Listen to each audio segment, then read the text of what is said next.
Mga kabakyard, ngayong umaga nga pala ay nagpurga tayo sa ating alagang manok. Ito yung hen na to, ito yung pinurga natin. Ayan, yung kanyang dumi, kulay berde.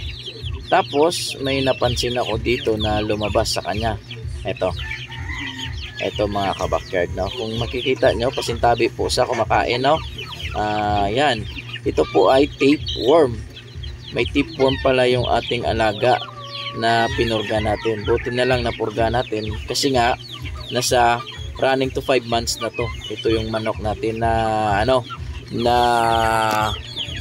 Shamodumpo. Ayan.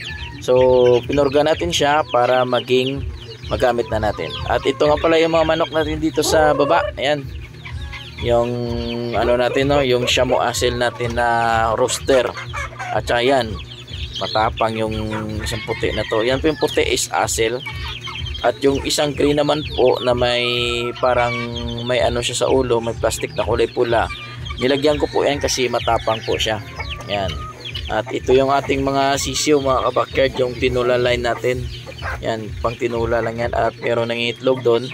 At ito naman yung IG natin. Ngayon meron pa ako dito dalawang pinurga pa na mga manok. Ito yung dalawang Shamodumpo. Ayan yung itim dito. Ito mga kabakyard, yung Shamodumpo na pinurga ko rin sabay doon ng Shamo Asil. Ayan, oh, berde din yung ipot nila. Hindi lang natin nakita kung meron tapeworm kasi meron itong sodas. Nilagyan ko pa ito ng sodas para may kaikayin sila. Ayan guys, yung aking Shamo Asil. Shamodumpo pala ito mga kabakyard, Shamodumpo. Ayan. Dalawang itim, magkapatid. Bali, running to 5 months na rin ito.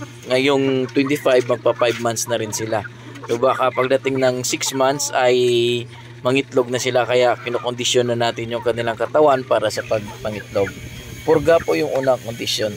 At ito naman sa kabila, yung ating IG Tyrant. No, IG Tyrant ito from King Daniel Indio Gigante. Bali, dalawang pulet, no?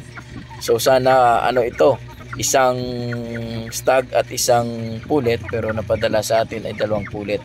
Bali, yung isa doon is IG Shamo na rin yan, no? Galing naman yan kay Chicken Nuggets. Yan. Ito yung dalawa, talagang malapit na magpula yung mukha. Malapit na itong magamit, mga kabakyard. Ito naman, running for 3 months. 3 months ito ng 10. No, 3 months old pa lang ito ng August 10. Yan. Same lang sila yung edad nito, 3 months 3 months old. Matatangkad po ito. Bali, pag napurga ko na po ito, no? Bali, purgahin ko na ito ulit after 5 months. At ito din yung isang pinurga ko. Ayan, yung Shamodumpo. Ayan. Pinurga ko rin yan. Ayan.